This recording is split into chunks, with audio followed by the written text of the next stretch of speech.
Em um fundo preto aparece o título Sempre um Papo. Apresenta... A escritora Nadia Gottlieb fala no palco do Sempre um Papo. Nadia está no palco ao lado de várias pessoas da plateia. Em letras vazadas aparece o nome Nadia Gottlieb.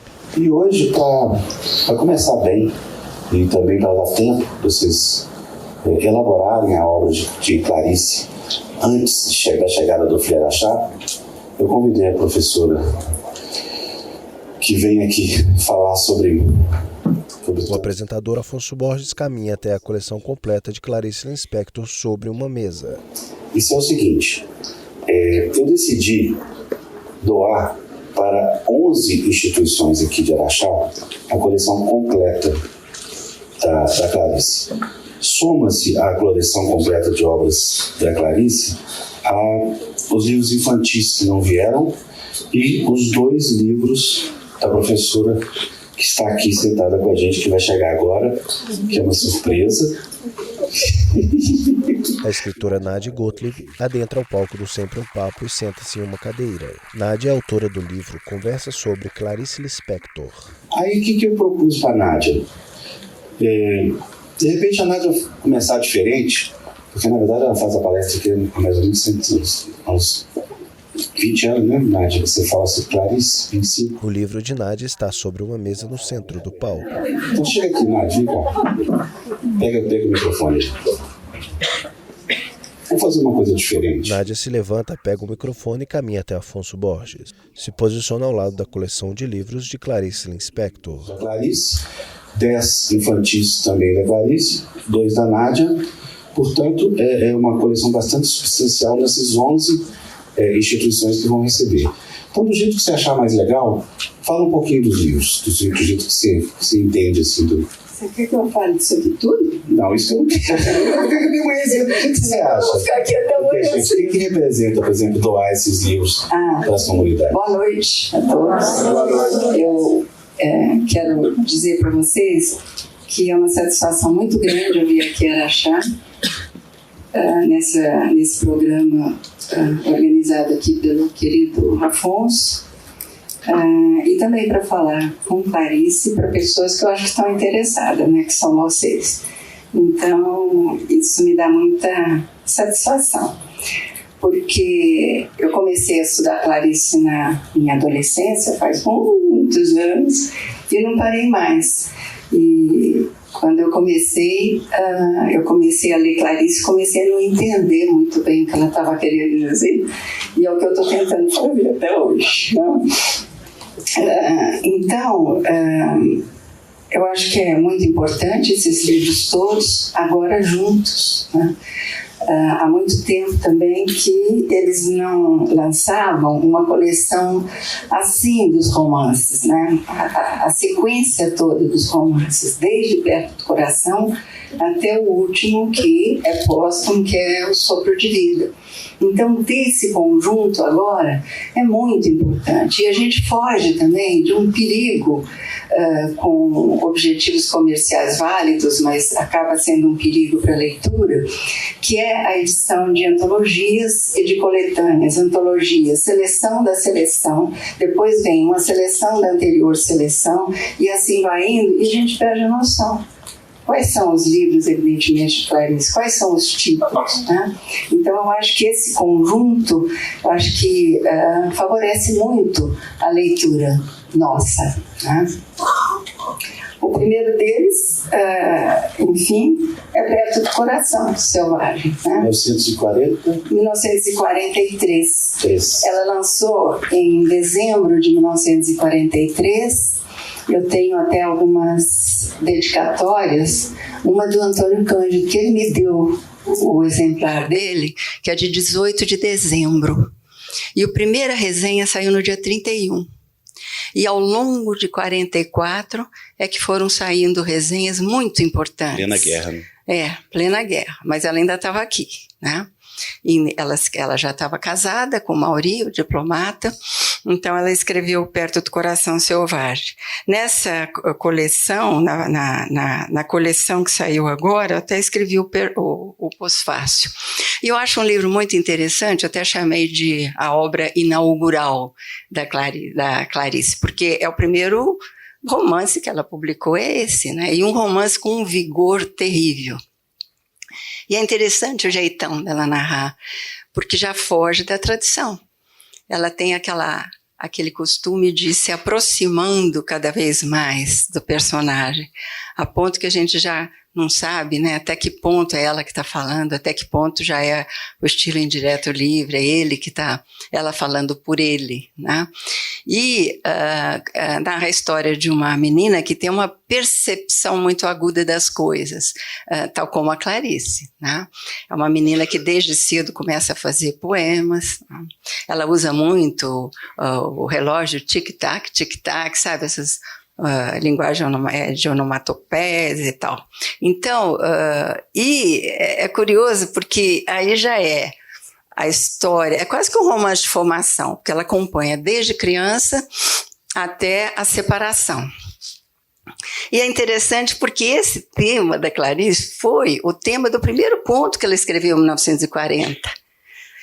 Esse primeiro conto dela, que se chama Triunfo, já é a história de uma mulher que está sozinha, porque o companheiro foi embora, e então ela acorda e começa a observar tudo que está do lado, sabe? Como é com os pequenos detalhes, né? A Clarice é muito detalhista, né?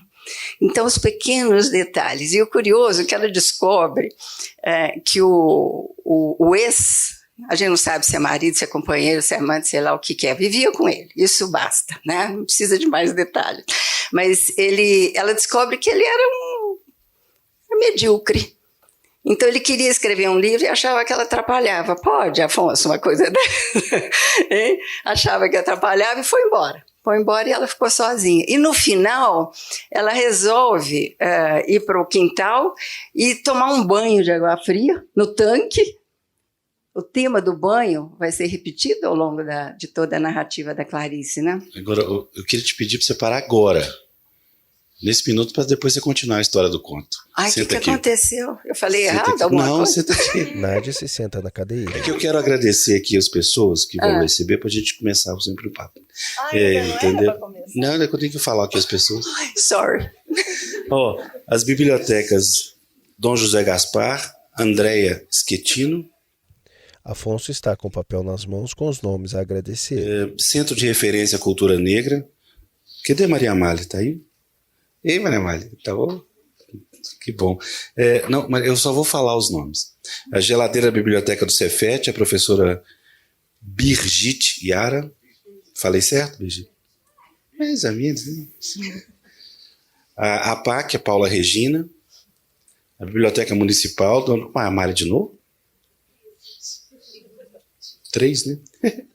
A Academia Araxaense de Letras, a Vilma está ali. Muito obrigado, Vilma. Vilma Cunha Duarte. Uniraxá, o professor Oscar está ali. Muito obrigado pela presença. Gabarito, Alisson, também. Dom Bosco, a professora Patrícia. Oi, professora. Muito obrigado pela presença. Colégio Atena, a Lídia. Está aí? Oi, Lídia. Muito obrigado. São Domingos, Flávio. Beleza? Essas 11 bibliotecas e escolas vão receber e quando a gente fizer aqui o Antônio Carlos Sequim, que é uma autoridade de João Cabral de Melo Neto, que agora a gente vai só decidir quando será a data. A gente vai também dar uma coleção completa para essas mesmas instituições. Eu queria, se não for uma surpresa grande, chamar o professor Oscar para falar 2 palavrinhas sobre a importância disso. O professor José Oscar de Mello, reitor da Uniaraxá, sobe ao palco para falar. É aquela coisa desagradável, né? A pessoa não avisa que faz o que vai falar, chama para falar. Muito obrigado, professor. Boa noite a todos. É uma grande honra, Afonso, ter essas obras da Clarice Lispector na nossa instituição. Eu tenho certeza que irá contribuir muito para o ensinamento dos nossos alunos e, com certeza, irá despertar em muitos o gosto pela leitura. E aproveito para divulgar também, eu estava aqui falando com a Vilma, a nossa parada da leitura nesse semestre é sobre a Clarice Lispector. Então virá numa boa hora e nós agradecemos muito. Muito obrigado. Afonso Borges cumprimenta o professor Oscar de Mello. Caminha até a sua cadeira no palco, ao lado de Nádia. Bem, gente, então é isso. Sem esquecer, claro, de dizer que o projeto Sempre um Papo e o FLI Araxá é uma realização da Associação Cultural Sempre um Papo com patrocínio da CBMM, graças à Lei Federal de Incentivo à Cultura. Eu gostaria também de agradecer muitíssimo a pessoa que está desde o começo com a gente, Maria Amália, muito obrigado. Esse ano nós estamos cheios de ideia para o concurso de redação, viu? Que tem o seu nome, né? Depois a gente vai conversar, viu? Agradecer também os curadores, Rafael, França. E cadê o Rodrigo? Está chegando, chegará. Também os embaixadores que estão aqui presentes, muito obrigado. A gente nominou eles assim porque eles contribuem muito para a construção do festival, tá? Agora eu queria passar a palavra para a Nádia, que vai fazer uma palestra de aproximadamente 6 horas. Agora continua o conto. Ô, Afonso, eu não sabia, desculpa, querido. Eu engatei uma primeira aqui, mas onde é que eu estava? Agora eu já Eu não tenho a mínima ideia, eu atrapalhei. Vamos ter...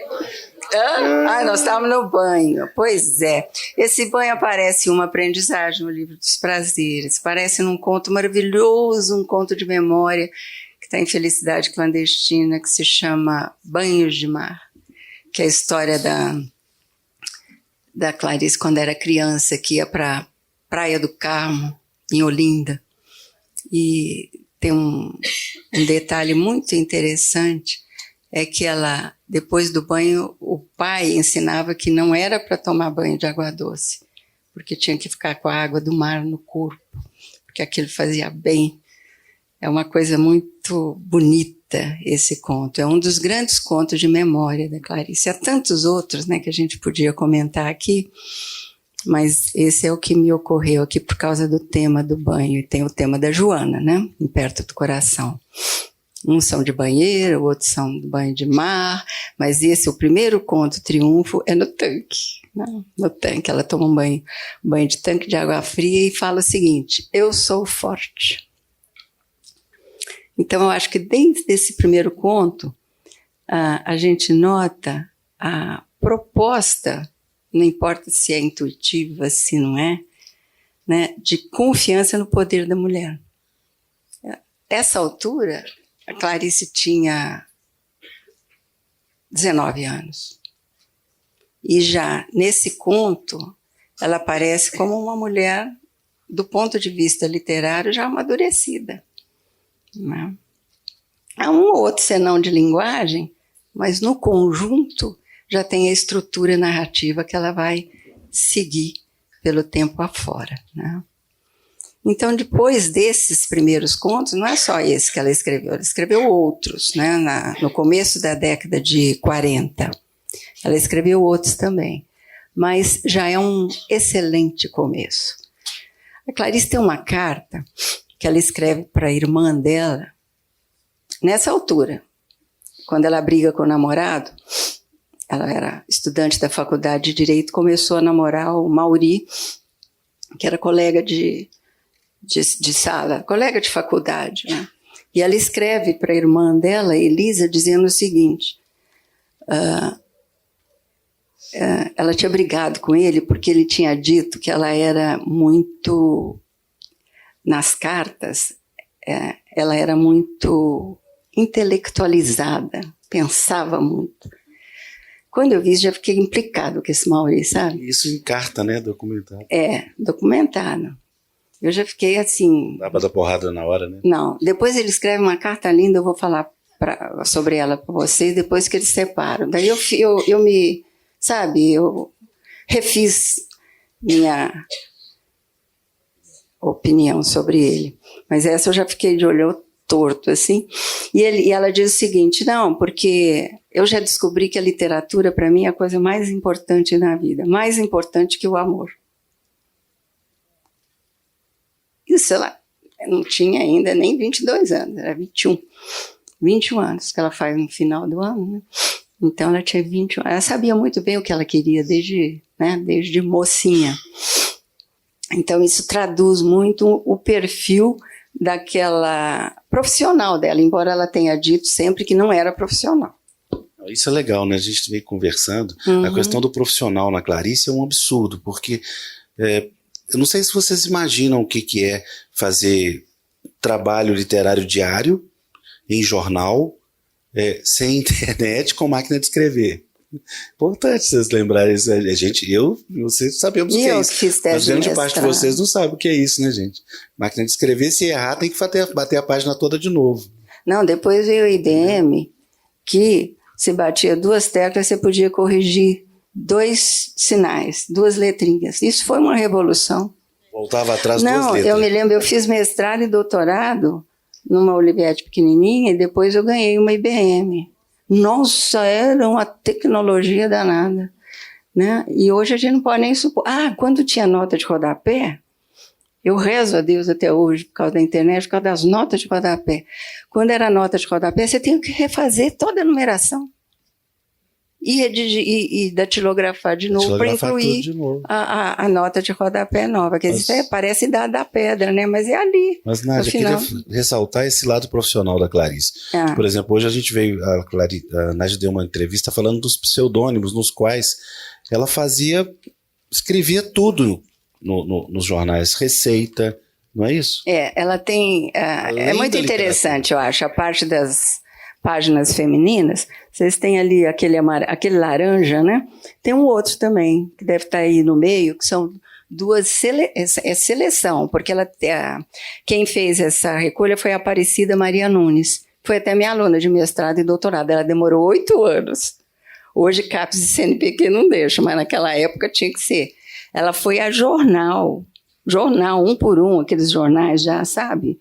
Já depauperados, e descobriu 450 textos da Clarice, páginas. Ela fazia página feminina. E até a formatação e ilustração. Ela recortava modelitos, né, de vestidos e colava e montava a página. Mas conta como é que é o conteúdo dela. O conteúdo é assim, eram páginas femininas, então era para um público feminino, supostamente considerando que a mulher tinha interesse em assuntos de cama, mesa, né? Era isso. Então ela tinha que atrair esse público, tinha que se dirigir a esse público e fazia o serviço, mas fazia a moda da Clarice. É isso que eu acho interessante. Então, tinha, por exemplo, de como se comportar numa determinada festa, não colocar muito perfume, como tirar mancha de roupa, essas coisas do dia a dia, dicas da minha vizinha. Ela inventou uma personagem chamada Minha Vizinha, ela tinha uma confiança danada nessa minha vizinha, tudo era minha vizinha me disse, minha vizinha falou, etc. E uma dessas, que eu fisguei para o meu trabalho, chama-se Receita de Matar Baratas. Misture em partes iguais farinha, gesso, farinha, gesso e açúcar. O açúcar atrai e elas morrerão secas, duras, de dentro para fora. Uma maravilha. Então, ódio demais que ela tinha não é uma né? simples receita, entende? Ali tem pitadas ficcionais. Eu até escrevi numa conferência que eu fiz, se vocês quiserem ir no YouTube, chama-se O Legado de Clarice Lispector. Eu fiz essa conferência lá na Academia Brasileira de Letras mostrando isso. Então ela misturava assuntos banais, fazia também traduções, punha, por exemplo, trechos de Virginia Woolf. Então montava aquilo ali com receitas. Essa página que eu adoro e que está no meu livro, ela fez em 1952 num jornal do Rubem Braga e do Joel Silveira, que eles tinham, chamava-se Comício. Então ela pôs receita, ela pôs primeiro um vestido e ela descreve o vestido. Mas é um vestido, era um tailleur, sabe o tailleur? Manga raglan. E ela vai lidar com o quê? Com linhas, com formas, com textura. Então é um texto ficcional. É um texto ficcional de grande apelo plástico, né? Ali é um texto esteticamente perfeito. Depois tem as bolinhas de queijo. Aquelas que todo mundo come, adora e não sabe como faz. Ela assim que ela começa. Então, receita, 2 pontos. Tem as bolinhas de queijo. Até essas bolinhas vão aparecer numa primeira cena do filme do Luiz Fernando. A Maria Fernanda Cândido.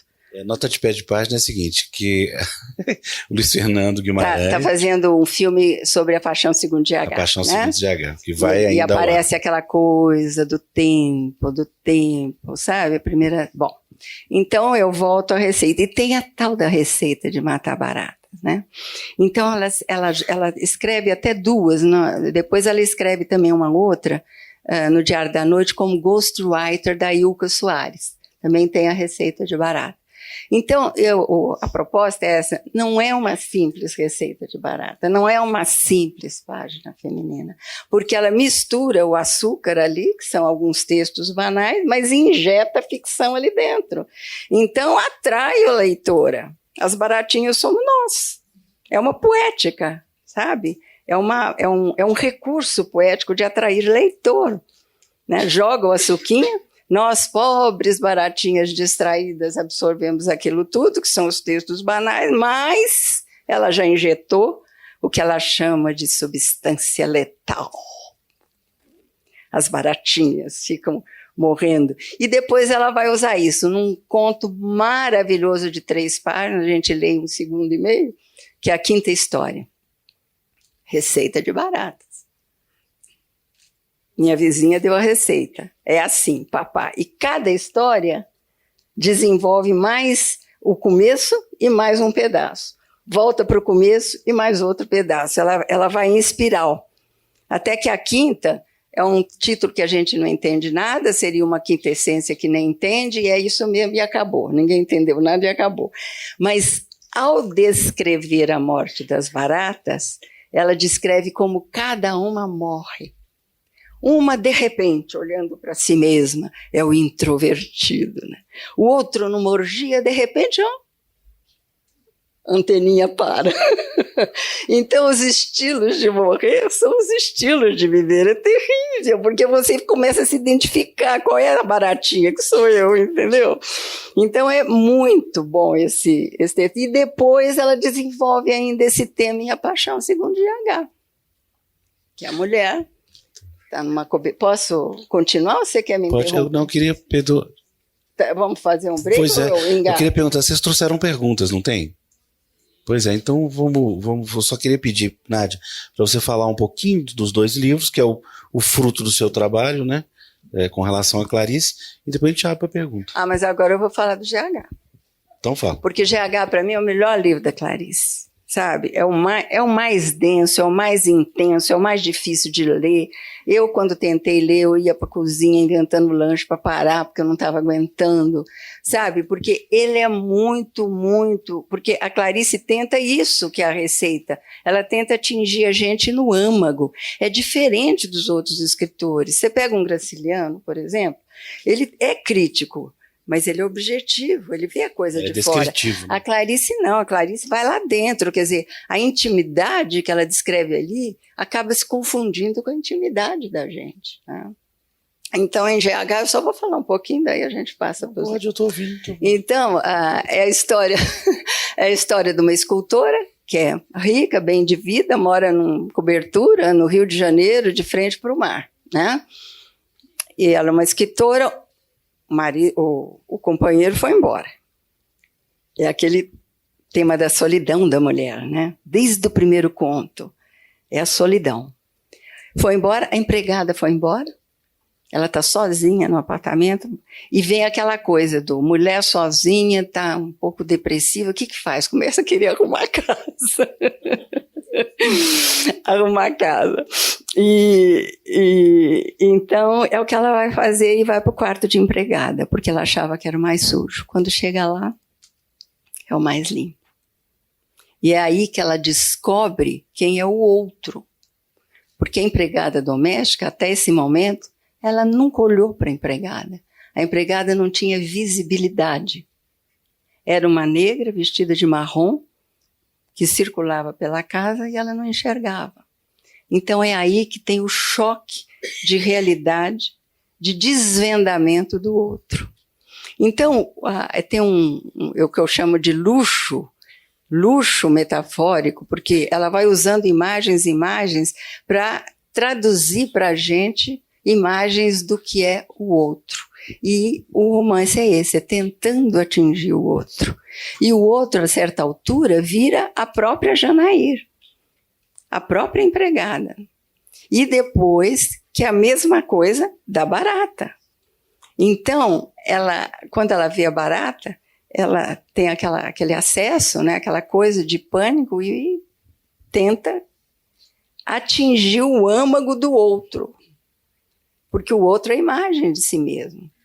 E ela tenta, então, comer o de dentro da barata. É quase que se fosse como uma comunhão, um ritual de passagem para entender o que é o âmago da condição humana. Tá? E daí, depois disso, então, ela volta para o apartamento, vai dançar no Bambino e se liberta. Quer dizer, no fundo, é um mergulho diante dos seus próprios fantasmas. Né? Por isso que os psicanalistas adoram a Clarice. Porque nesse percurso, é quase que se fosse um percurso diante das possibilidades de experimentações ao mesmo tempo encantadoras e terríveis da nossa condição. Ali ela passa por que é de melhor e o que é de pior na nossa condição humana. Isso é condição humana ou condição feminina? Porque eu posso estar enganado. Não, é mais que feminino. A Clarice atrai muito mais mulheres, né? Eu acho que os homens não dão conta. Sabe? Acho que os homens não dão conta. Tudo, Clarice. Porque é carga pesada. Ela diz o seguinte, a liberdade, ela diz, como é que é? O horror sou eu diante das coisas. E para atingir a coisa, que ela chama de it, que é o neutro, o âmago, a matéria viva pulsando, que já não é humano mais, que é o ser, ela chama de estar sendo.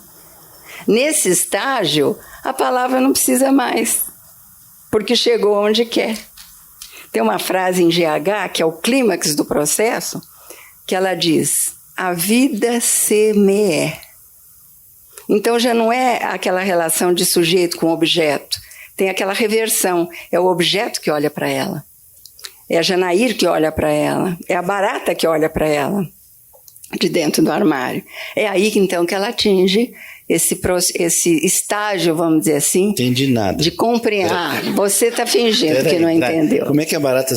Como é que é barata, imagina? Como é que é? CME? A vida CME. O Fernando Pessoa é isso na Chuva Oblíqua. Tem um poema do Fernando Pessoa muito lindo, que é um poema cubista. Atravessa esta paisagem o meu sonho do Porto Infinito. Lindo. Depois vem a transparência, depois vem, né? Um deles também, Chuva Oblíqua, quer dizer, o título já é a diagonal, atravessando o plano, né? Um deles é esse, é o poeta, é lindo esse poema, é o poeta escrevendo no papel, e o que acontece? A escrita dele é como se fosse uma escrita hieroglífica, e o canto do papel branco vira o canto da sala onde ele está escrevendo, que depois se transfigura na pirâmide do Egito. E ele embarca nisso e vai para dentro da pirâmide, mergulha lá dentro. É o mesmo processo da Clarice. Mergulha lá dentro até descobrir o tesouro. O tesouro é o quê? É o reconhecimento de si mesmo. E o poeta, o verso, ele descobre Rei Kelps, que é a múmia que está lá dentro, o tesouro, em ouro velho e mim. É o mesmo processo da Clarice, Fernando Pessoa. Né? Então é quase que um percurso também, se a gente for falar em via sacra, também pode ser percurso, descida aos infernos. Aí tem um mundo de leitura, de interpretação, eu não vou ficar aqui falando nisso tudo, mas é um percurso, vamos dizer assim, muito resumido, né? Muito resumido, porque não dá para a gente ficar em detalhes, mas é um percurso de desconhecimento, de mergulho na própria condição humana. Por isso que eu acho que a literatura dela, às vezes, como em GH, não é fácil de ler, né? Mas no que você embarca, você chega e gosta. Eu já li esse livro mais de 40 vezes. E cada vez que eu leio, eu descubro coisas novas. Por quê? Porque é um luxo de imagens, como não existe nos outros textos dela, né? E é esse romance que o Luiz Fernando fez o filme. Eu já vi o filme. Está pronto já? Está maravilhoso o filme. Você colaborou com... Não, eu fui lá na preparação, né, da equipe. A gente leu junto o GH, palavra por palavra. É um respeito pelo texto que ele tem. Agora, pensa bem, gente, vê se não é difícil. Fazer um filme longa, com uma atriz só, contando o que aconteceu no dia anterior. São duas, que é a mesma. Um longa de texto, de fala pura, só texto da Clarice, sem tirar uma vírgula, sem mudar nada, não é adaptação. Falando isso, quer dizer, uma contando o que aconteceu no dia anterior. Precisa ser muito bom para fazer um filme desse. Maria Fernanda Cândido, que é atriz, né? É. E ela está muito bem no papel, eu acho, né? Nádia, agora fala dos 2 livros. Pronto. Esse aqui, com licença, Peperum, pode dar? Ô, Joãozinho, se você cair daí, você vai ver comigo, viu? Você fica fazendo esse tripuli aí? Vai. Bom, quando eu comecei a dar aula lá como dizia meu sogro, em Priscas Eras, comecei a dar aula na USP em 1971. Eu cheguei da Universidade de Brasília, onde eu fiz o meu curso, cheguei lá, já tinha mestrado na metade, então fui fazer mestrado, defendi o mestrado e daí comecei a dar aula. E comecei com portuguesa, depois passei para brasileira em 79. E eu comecei a ler Clarice e falou, eu quero dar um curso sobre Clarice. Não tinha ainda na USP, né, um curso sobre Clarice de pós-graduação. Aí comecei a dar os cursos. Nessa altura, o filho da Clarice já começou a depositar o acervo dela na Fundação Rui Barbosa, quase 2.000 documentos. Então, eu e minhas alunas começávamos a frequentar Rui Barbosa e ler aquilo tudo. Não estava catalogado, nada. Chegava nos pacotes desse tamanho, a gente abria, tinha de tudo. Tinha carta, tinha foto, tinha tudo. Então, a gente começou a ler. E daí, eu comecei a ler os textos da Clarice muito, né? Muito. Para dar aula, você tem que ler muito. E todo semestre você tem que reler para esquentar, né? Não, né? Para ficar mais viva, né? A leitura. Até que eu tinha que escrever livro docência, então veio a ideia, porque não tinha uma história da Clarice, né? O histórico escolar não batia, porque ela mentia a idade de 5 anos. Eu achei 3 documentos com idades diferentes. Ela ia mudando à medida que o tempo naturalmente ia passando, né? Então eu falei, gente, eu não posso confiar nessa mulher, porque, né, os textos dela, ela escapa feito peixe. Acho que chegamos na Alemanha de trem. Quando eu nasci na Ucrânia. Quando? Não quero dizer. Era assim as entrevistas dela. Então eu fui atrás desses dados todos, lendo documentação, e eu senti a necessidade de dados biográficos para contextualizar a obra. Bom, esse texto, vamos supor, é de 1943, perto do coração. Mas onde é que ela estava? O que ela fazia? Quem era essa mulher, né? Então eu comecei a fazer um esboço de biografia em função da literatura. E assim fui a tal ponto que depois eu acabei fazendo, ao mesmo tempo, uma linha, uma história da literatura dela e uma história de vida. Como eu não sou tonta, não vou dizer que uma explica a outra, porque não dá certo mesmo. Então eu ia um capítulo sobre biografia, outro sobre a obra, e o leitor, então, que faça as relações que quiser. Então, foi assim que eu acabei fazendo essa história.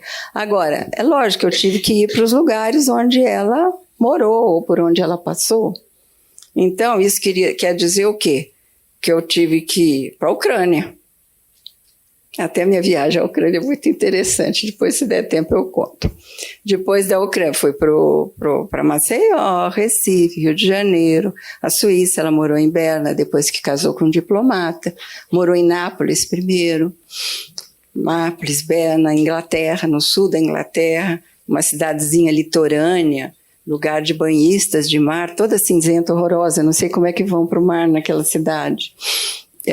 Depois, Estados Unidos, ficou lá 7 anos, morando perto de Washington, e depois Rio de Janeiro. Ela se separou, veio com os 2 filhos e ficou no Rio de Janeiro até morrer. Então eu fiz esse percurso de vida e de obra. Daí, enquanto eu estava fazendo isso, eu fui guardando imagens de Clarice. Umas imagens de xerocopiadas, é isso que fala antigamente? Horríveis. Mas fui guardando. Falei, sabe de uma coisa? Eu vou fazer um livro de...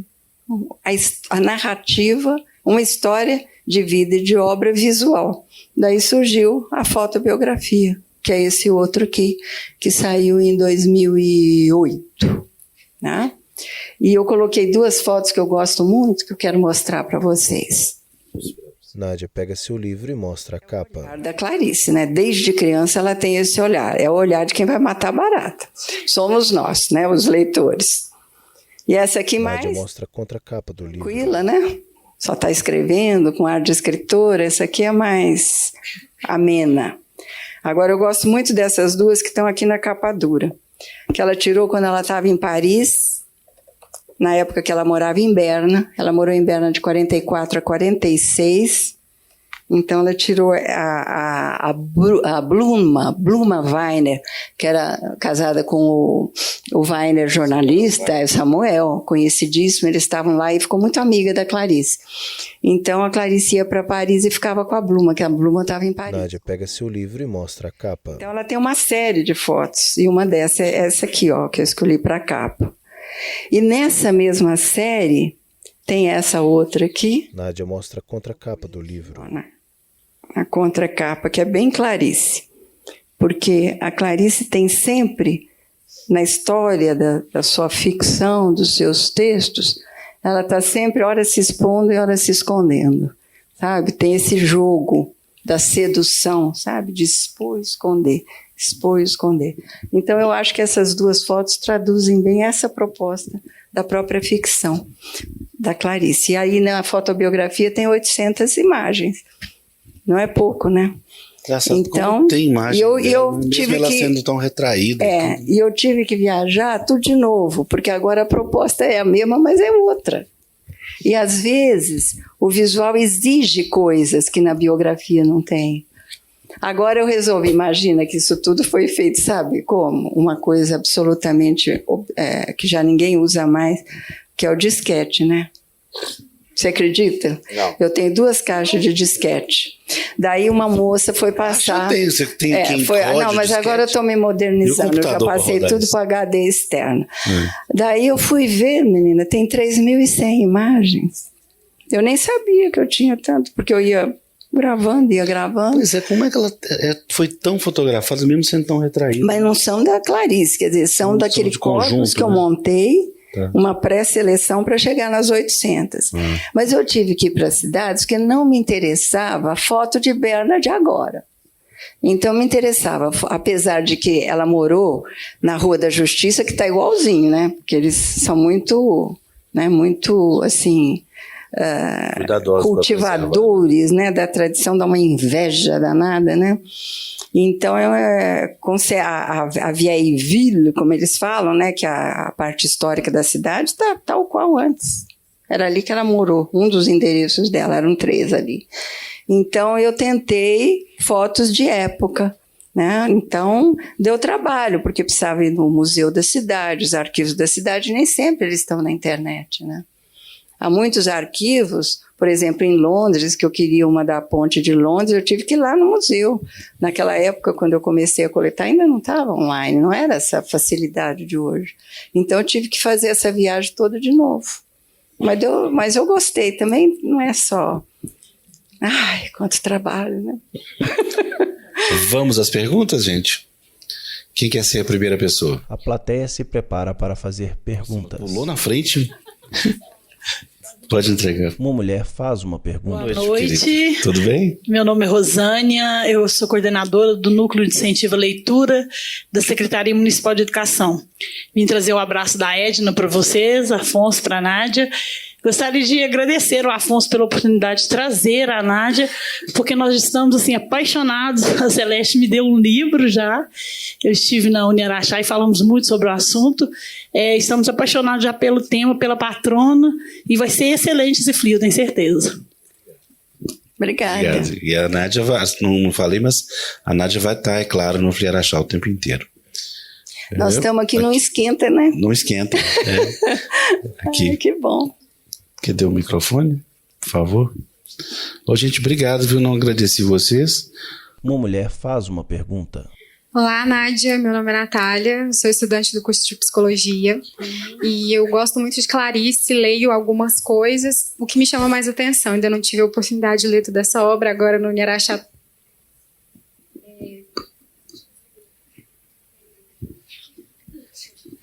A gente sempre faz isso, é muito legal. Conseguiram, viu, gente? Obrigado. Clarice sendo dona de si e tendo uma percepção diferenciada com relação à realidade, com relação à solidão e principalmente com relação à liberdade. Eu quero saber como que ela vivenciava todas essas percepções dela mesma dentro de si, como senhora de si, para passar isso para o leitor, ao mesmo tempo ser forte para passar a força. E se você me permite também, eu quero saber qual a transição que ela fez para partir do adulto para a criança. Pois é. Como vivenciou é difícil, a gente tem os textos dela, então vamos a partir dos textos, né? A proposta sua é também uma comparação, né, entre os textos dela de criança e os textos escritos para adulto, né, que são diferentes experiências para diferentes leitores. Eu acho que essa é a sua proposta, se eu entendi bem. É.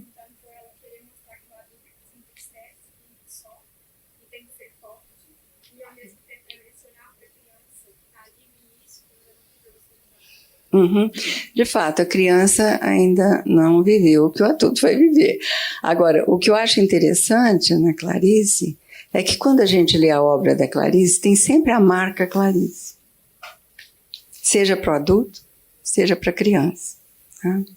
Então, não só do ponto de vista dos personagens, sabe? Não só do ponto de vista de criar personagens. Por exemplo, a galinha. Então, se você lê Quase de Verdade, que é o último livro dela para criança, que é uma história de galinhas, né? Ali tem temas que são da vida adulta, né? A exploração, por exemplo, da galinha, para ter um lucro maior, eles põem luz de noite para a galinha não parar de botar. Botar de dia e botar de noite. Isso é uma vigorosa crítica, né, da produção, né, do sistema de produção. Né. Ainda sobre galinha, um deles chama-se A Vida Íntima de Laura. Laura é meio GH.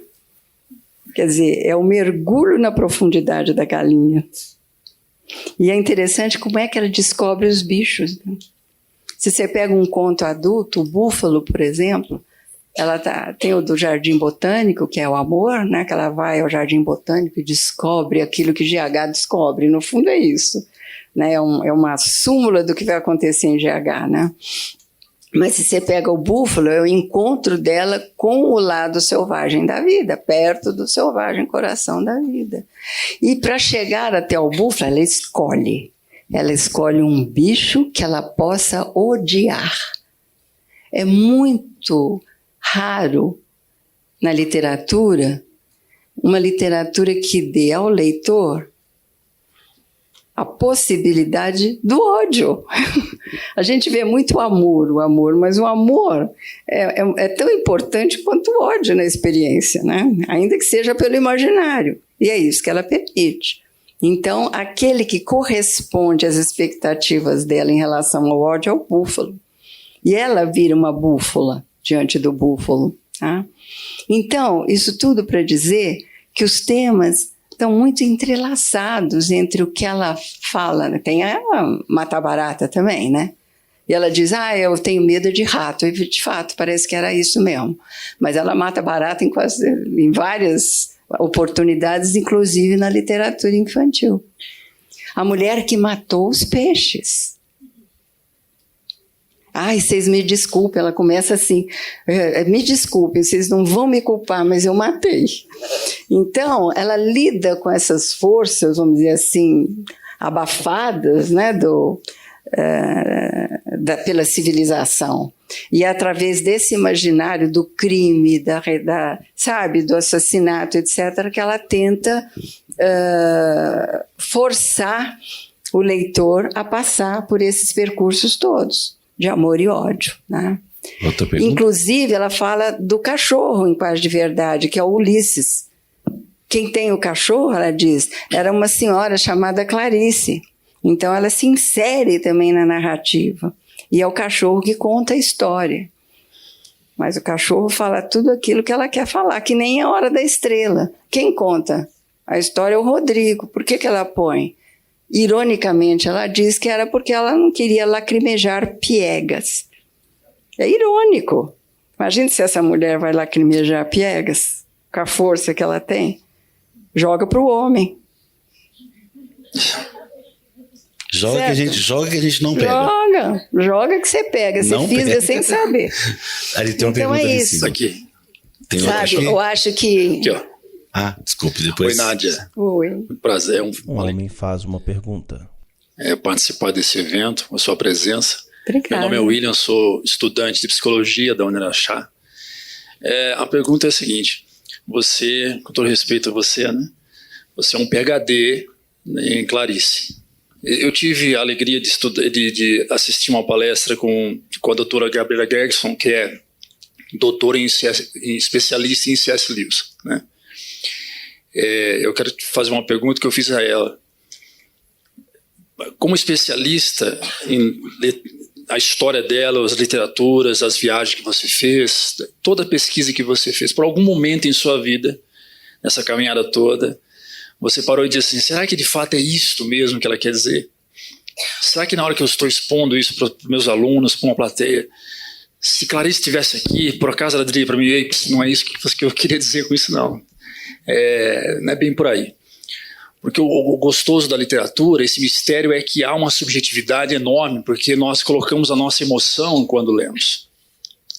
Você chegou em algum momento na sua caminhada, nas suas teses, nas suas exposições críticas, em parar e dizer assim, não é isso aqui, deixa eu jogar esse rascunho fora, que eu fui dormir, acordei, que eu acho que não é bem isso. E em alguma palestra sua, você encerrou o evento e disse, será que de fato é isso mesmo? É só isso que eu queria saber. Essa subjetividade, essa grandeza de querer se auto-questionar e perguntar, de repente, até um terceiro nível. Clarice. Só isso? Agora vai ficar 3 horas para responder essa pergunta. Só isso. Não, eu respondo curtinho. Obrigado.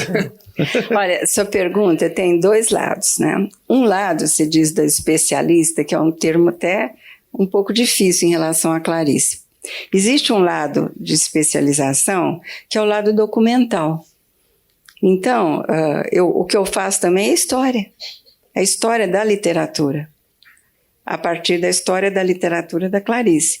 E isso abre um leque, porque na medida em que a gente entra nesse veio, então você acaba fazendo história de edições, a história do livro, a história da crítica, a história da teoria, a história da interpretação. Porque você tem que ler as obras, E tem que dar conta do que existe sobre as obras e do contexto em que ela surgiu. Então, esse é um lado que eu acho até mais fácil, que é ir atrás do documento. Agora, tem um outro lado de leitura, cujos limites a gente nunca sabe quais são. Porque a cada leitura você passa por uma experiência diferente.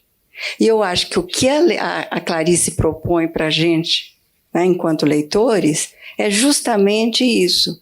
É como ler. Sabe? Como ler. Você tem que se entregar para o livro.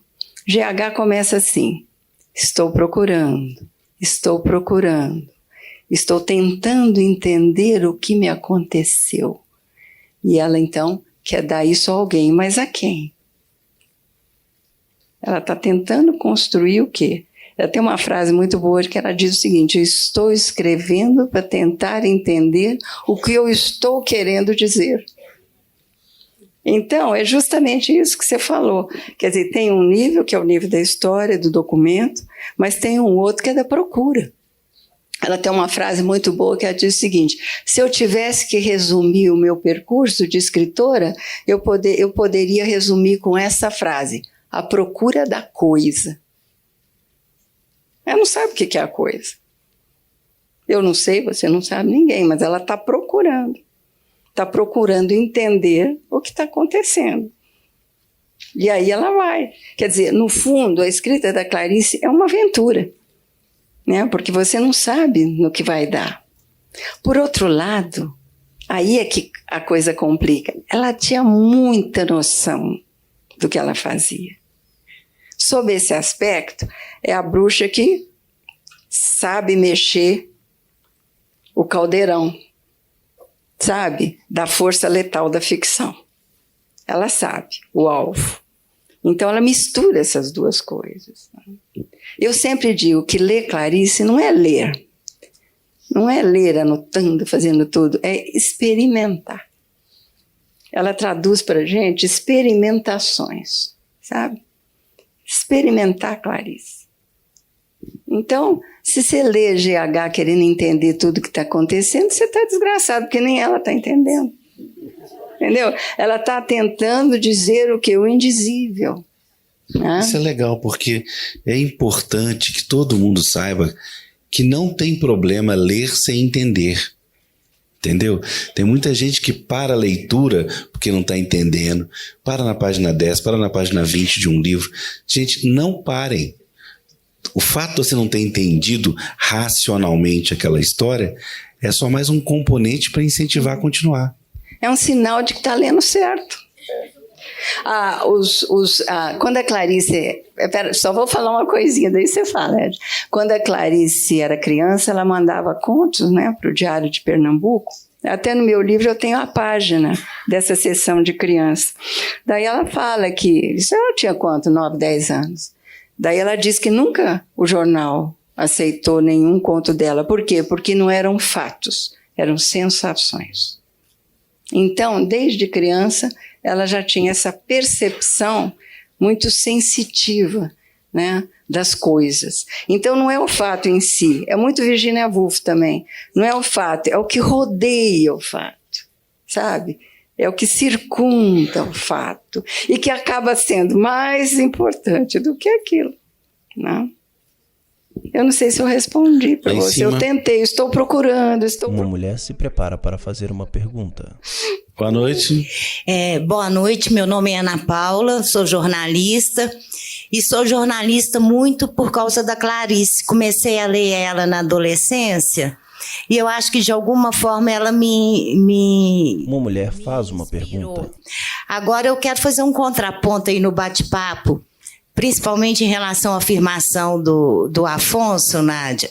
Para mim, assim, foi um deleite te ouvir, porque acho que você consegue descrever muito da Clarice e ela é isso mesmo, né? Ela é muito controversa. E, para entendê-la, você tem que ser espiritual como ela. Ela parte do fato para o espiritual, do fora para dentro. E é o que eu sinto também sempre, né? O que ela não pode expressar no jornalismo, ela expressa como escritora, é maravilhoso, e ensina a gente a aprender a sofrer, a fazer do sofrimento um pulo a mais, né? E a gente vai lendo ela, vai amadurecendo, e você consegue passar tudo isso. Parabéns, e Afonso, parabéns por essa homenagem a Clarice, que é maravilhoso. A gente lê 1, 2, 3, 4, 5 vezes até entender, e nunca vai entender, né? E é isso que eu acho que a torna mais... Agora, esse lado feminista, né, eu não sinto isso na literatura dela, assim, no sentido do que o que ela fala é muito homem, serve para homem e mulher, né? Mas como é da época dela, daquele feminismo atroz, de tudo que ela enfrentou, e essa rebeldia, né, contra a vida ou a favor da vida o tempo inteiro, eu acho que isso que faz dela, né, uma escritora que mulheres leem mais.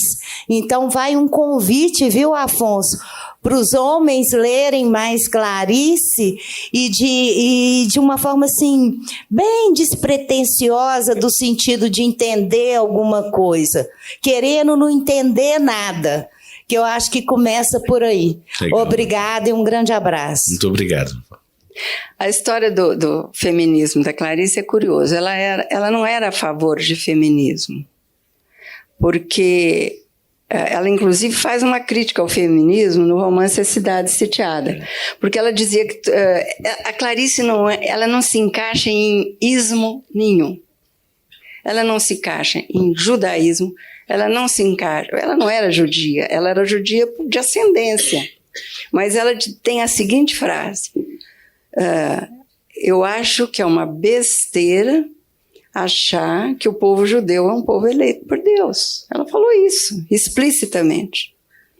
Então ela não acatou a religião judaica. Depois casou com um diplomata, teve que se naturalizar brasileira, porque senão não casava. Foi para a Europa, gente, na época da Segunda Guerra, os nazistas estavam ali em cima. O que ela fez? Falava nesse assunto. Ninguém sabia que ela era judia.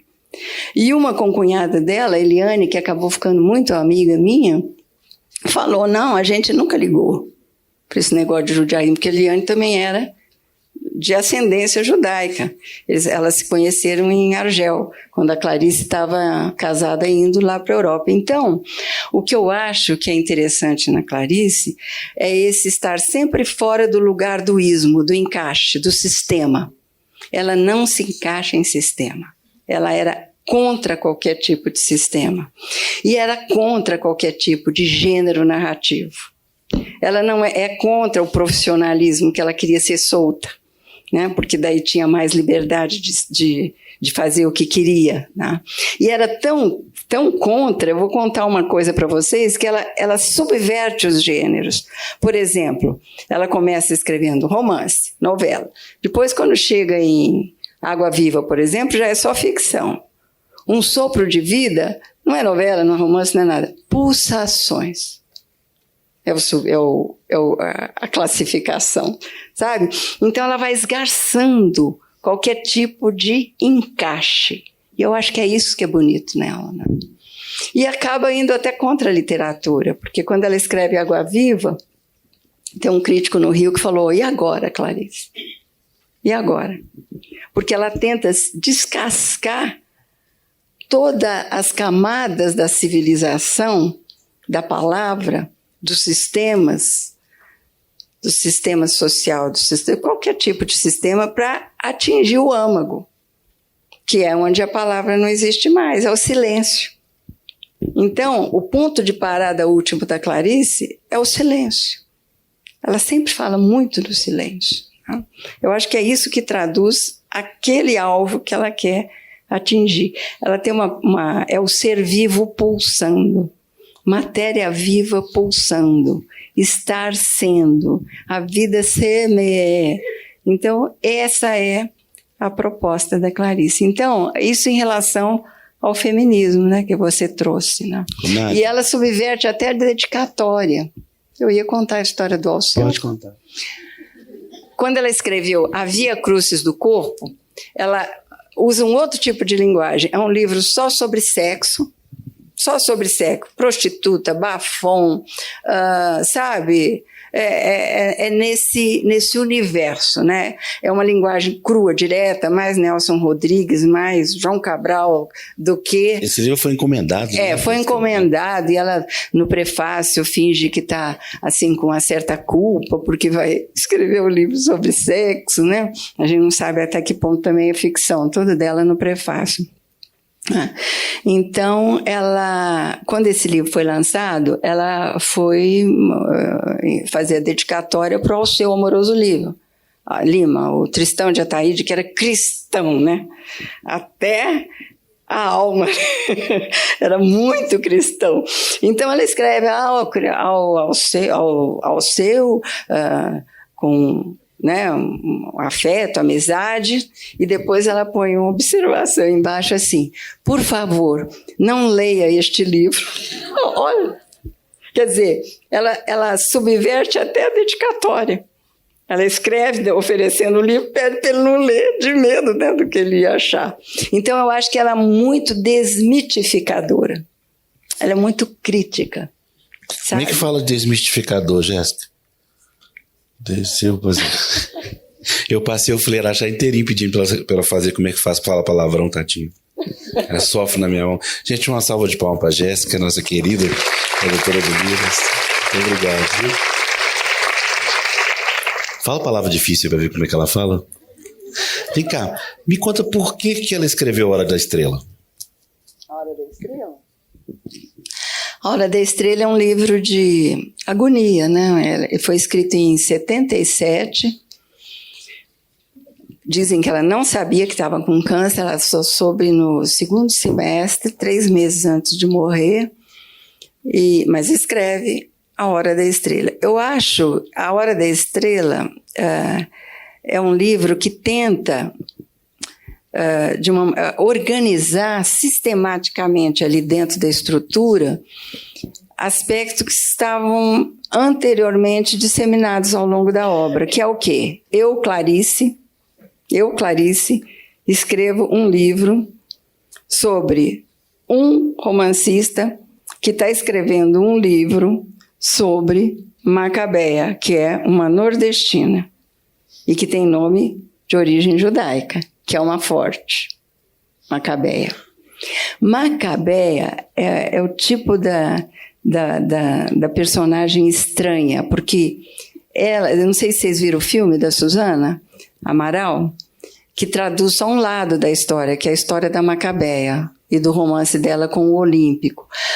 Mas não conta a história mesmo que ela fez um break no livro, ela conta só a história da Macabeia, mas não conta a história do Rodrigo escrevendo a Macabeia, que eu acho que é o grande lance nesse livro, né? É esse desdobramento da Clarice em 3. Eu sou o Rodrigo, que escreve, que é a Macabeia, e a Macabeia sou eu.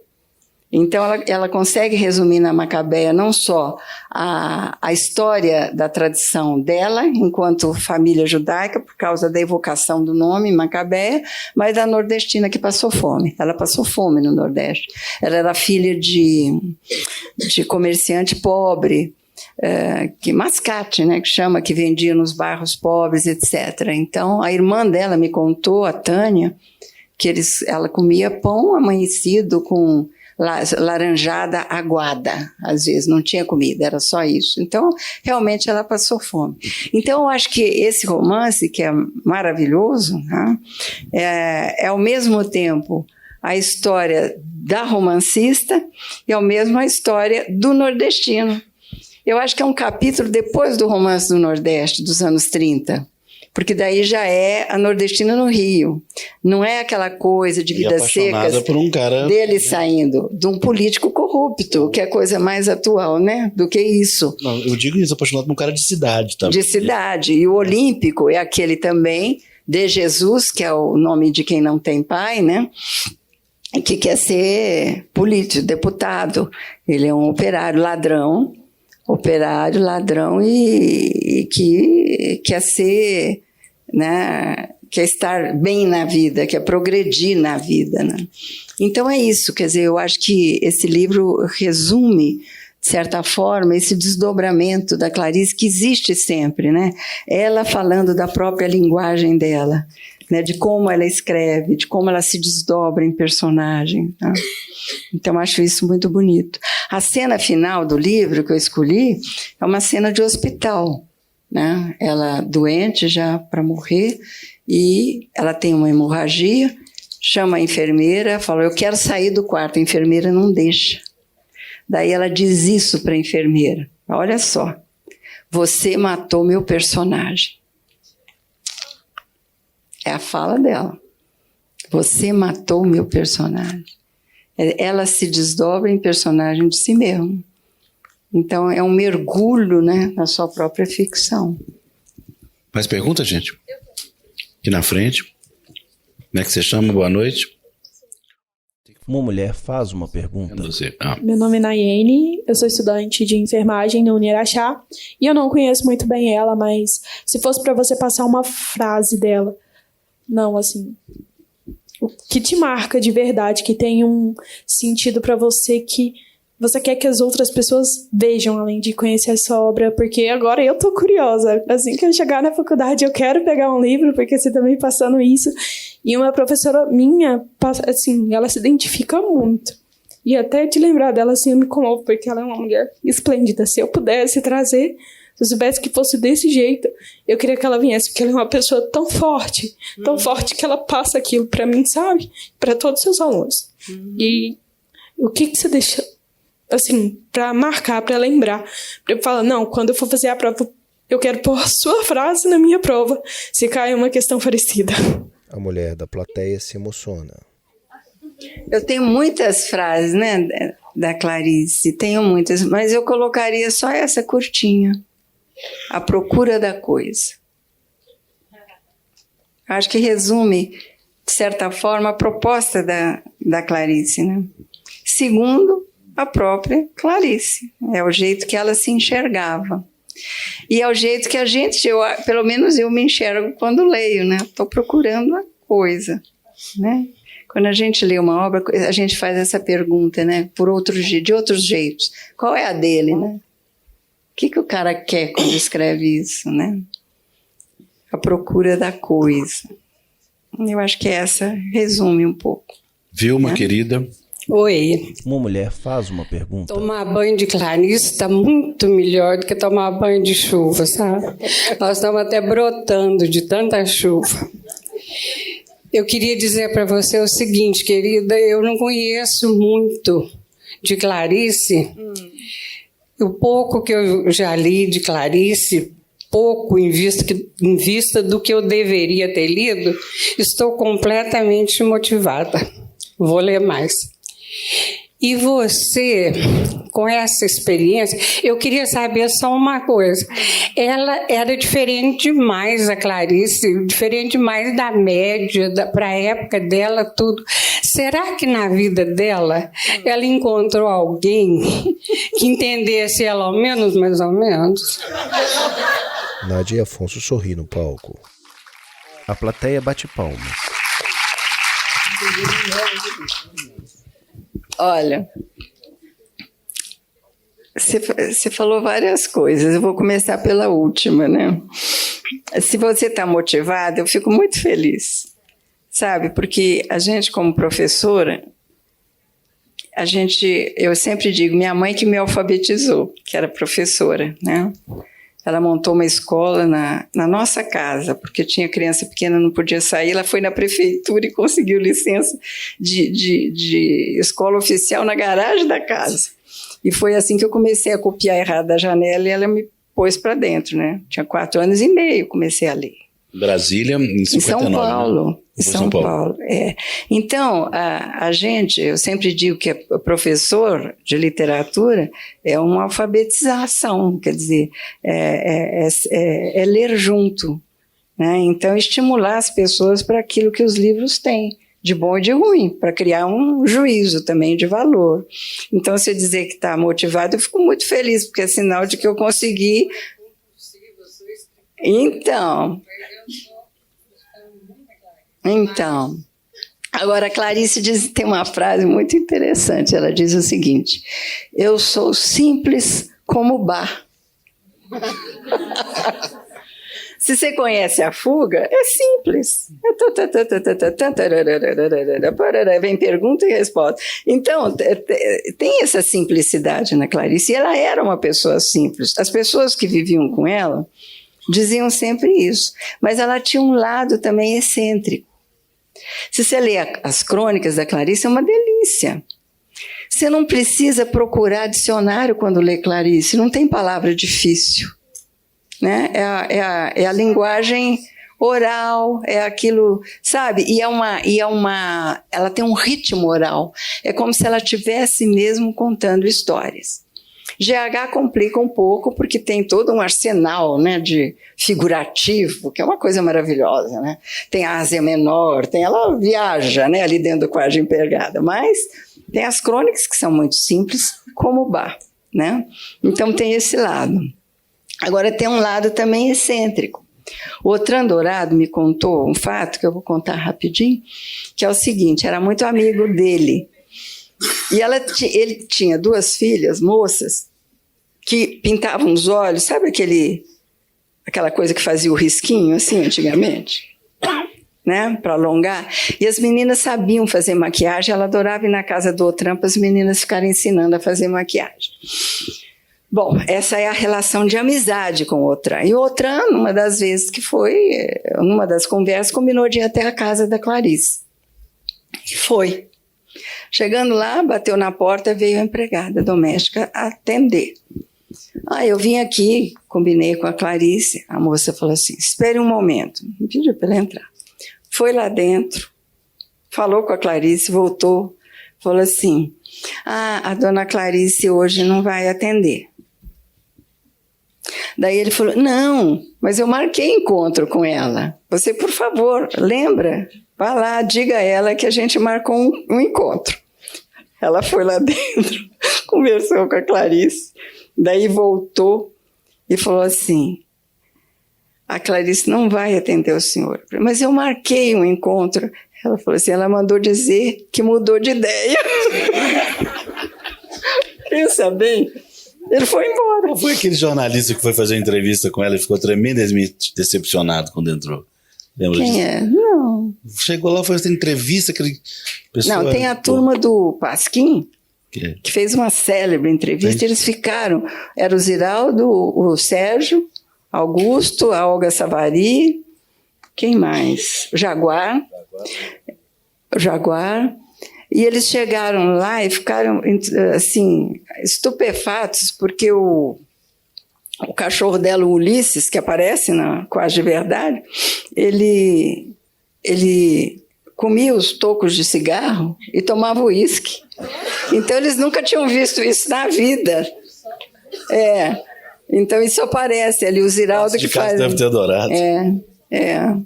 Então, ela, sabe, tinha algumas reações que não são mesmo muito comuns, né?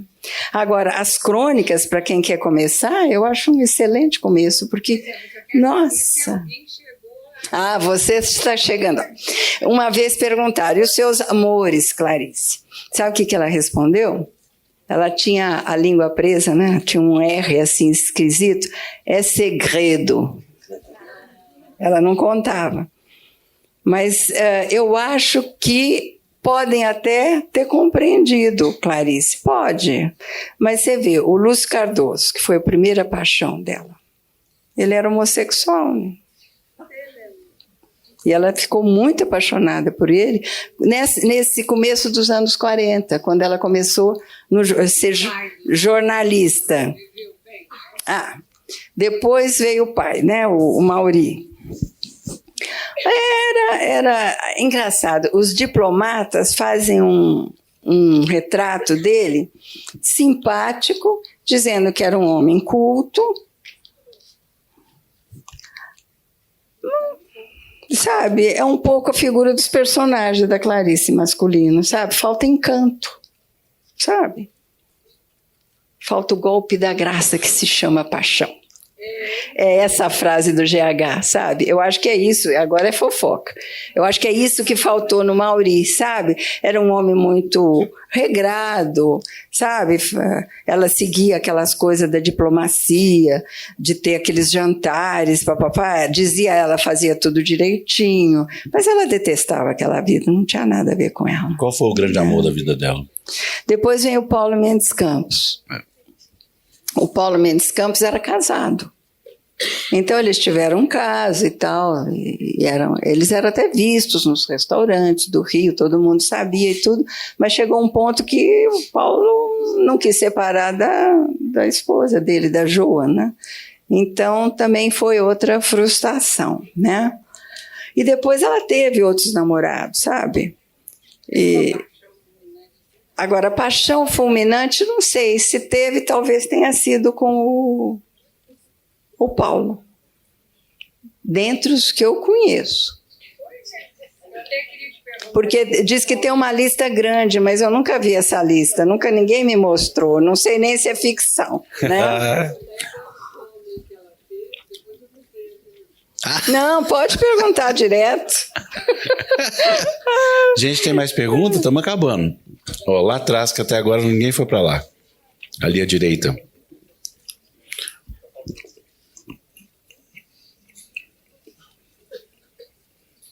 Uma mulher faz uma pergunta. Boa noite, como é que você chama? Boa noite, meu nome é Vanessa, eu sou estudante de psicologia. Eu queria saber sobre a relação da família dela com ela e a família dela. A família dela apoiava ela? A Clarice?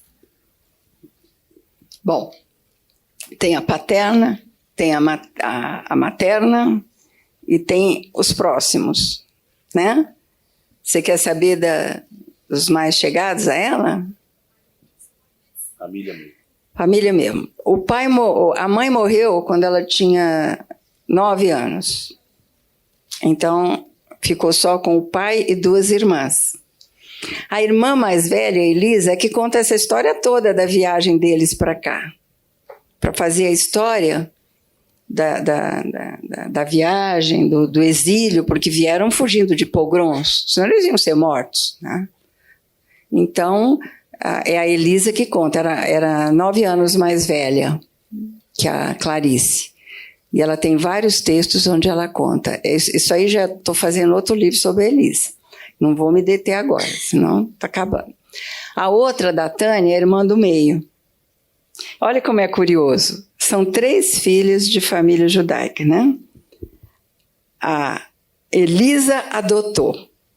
Adotou mesmo, escreveu nas revistas da comunidade judaica do Rio de Janeiro, se interessou pelos assuntos judaicos, seguia a religião judaica e arrumou um enterro judaico para Clarice. Não pôde ser nem enterrada no sábado, né? Não pôde. Morreu na sexta, só pode ser enterrada no domingo. Então, até tem o filme, né, do João Carlos Horta, muito bonito, com o rabino cantando, etc. A do meio ficou no meio, porque ela não era nem tão judia quanto a mais velha e também aceitava o catolicismo, porque teve uma igreja, teve uma missa de 7º dia para Clarice também, lá na rua onde ela morava. E a Clarice não ligava para a coisa da coisa. Então, elas eram muito unidas, é isso que eu estou querendo dizer. O pai morreu já quando ela era, em 1940, ela tinha, portanto, 1940 ela tinha 19 anos, né? Daí ela foi morar com a irmã Tânia, que já era casada. A Elisa sempre morou sozinha, a Elisa não se casou. Então, a Tânia é que casou e que teve uma filha chamada Márcia e uma neta chamada Nicole, que é cineasta, que fez o De Corpo Inteiro, que é uma filmagem das entrevistas da Clarice, a Nicole, e que tem um trabalho muito bom com os índios também, da Amazonas, do Xingu. Então, é isso, quer dizer, tinha uma família muito unida das 3. Né? Primeiro morreu a Elisa, depois morreu a Clarice e depois é que morreu a Tânia, com mais de 90 anos, que escreveu um livro de contos quando tinha 90 e tantos anos. Ela esperou as duas morrerem para ela escrever um livro. Porque a Elisa tem 10 romances, tem 7 romances e 3 livros de contos, que são praticamente desconhecidos no Brasil. Ninguém lê. Você vai mostrar todos eles, né? Hã? Você vai mostrar isso. Vou mostrar, eu já estou fazendo um livro sobre ela. É outro lado, né? É outro lado do Lispector, né? Então essa é a relação. E eram muito próximas umas das outras. Depois dizem que a Elisa ficou um pouco retraída, porque a Clarice teve uma ascensão, né? De popularidade, de divulgação, e a Elisa não. Dizem isso, mas elas sempre foram, pelo menos até uma altura da vida delas, muito unidas entre si. Será que eu respondi?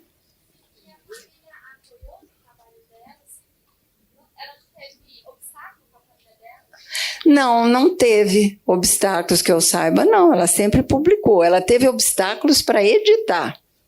A Maçã no Escuro, ela ficou 9 anos tentando. E os amigos dela tentando editar. O Fernando Sabino, o Rubem Braga, né, tentando encontrar uma editora enquanto ela morava nos Estados Unidos, que ela escreveu. Né? O Fernando Sabino ajudou muito a Clarice. Eu acho até que ele sabe. Tem uma cartinha lá, você não foi no aeroporto, sabe? Umas coisinhas assim. Mas muito de leve. Não dá para afirmar, né? Mas eles mantiveram uma correspondência até mais extensa mesmo, mais de 50 e tantas cartas, né? É a única que tem diálogo de correspondência ativa e passiva. Isso já foi publicado, Cartas Perto do Coração, que é muito bonito. Ao longo da vida, eles conseguem manter essa correspondência. Eles têm uma amizade muito bonita. E as cartas ensinam também a gente a ser amiga dos outros. É muito bonita a correspondência deles. E então eu não vejo assim, nenhum obstáculo de família para publicar, não. Viu? Vamos à última pergunta. Levantou a mão aqui, no meio. Microfone. Ali está chegando. Um homem se prepara para fazer uma pergunta. Boa noite, como é que você chama? Boa noite, meu nome é Alexis. Eu queria resgatar um pouco da metáfora que você usou da barata, que é dela, né? Mas entender se essa metáfora também vale para você. Ao se mergulhar em Clarice, o quanto de você aparece, assim, né? Essa é uma curiosidade que eu tenho até por interesse pessoal. Minha esposa é muito fã de Clarice. Eu acho que por você que está querendo saber até onde ela vai, né? É escritora. Homem é assim, sabe? Eu tenho uma recomendação para você. Não vai dar certo. Mas entender isso, né? O quanto mergulhar em um outro autor, fala de você mesmo, né? Enquanto mergulhar não nesse sentido de matar Clarice, mas de se descobrir ao mergulhar em Clarice, sabe?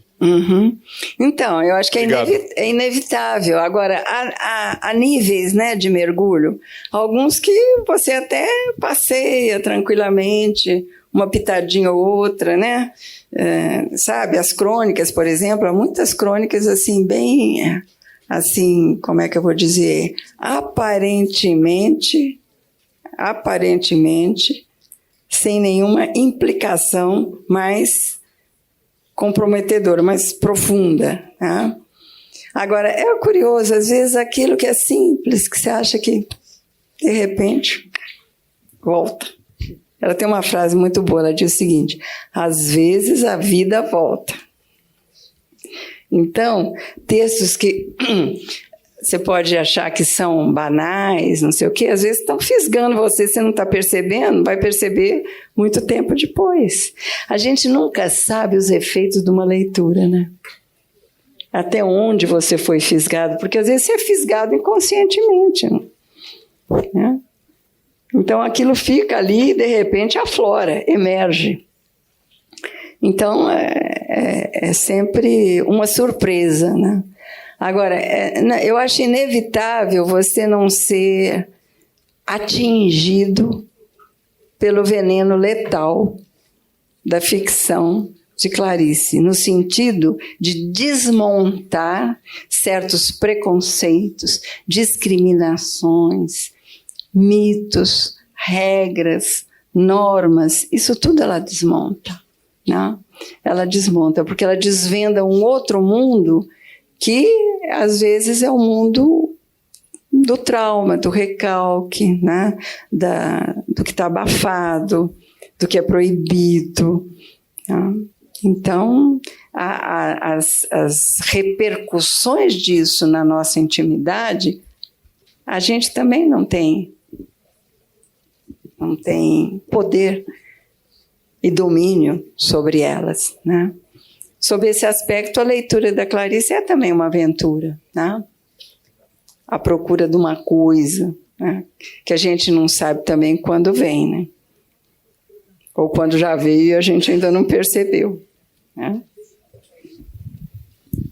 Bem, gente, muito obrigado. Queria agradecer a presença de todos. Preparar vocês que no dia 17, eu esqueci de te falar, mas no dia 17, se o França deixar, nós vamos trazer o Fred Melo Paiva aqui para lançar livros e falar de futebol e, obviamente, Clube Atlético Mineiro.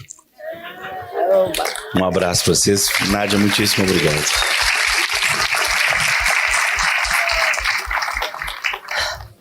Obrigada aí pela atenção dispensada, e foi um prazer estar aqui, e quem sabe a gente se reencontra aí na feira, né? Na Flipa Araxá. Né? Vai ser um prazer, outro prazer bom para mim. Boa noite, muito obrigada, viu, pela atenção. Os dois se levantam e agradecem a presença de todos. Em um fundo preto aparece o título Sempre um Papo.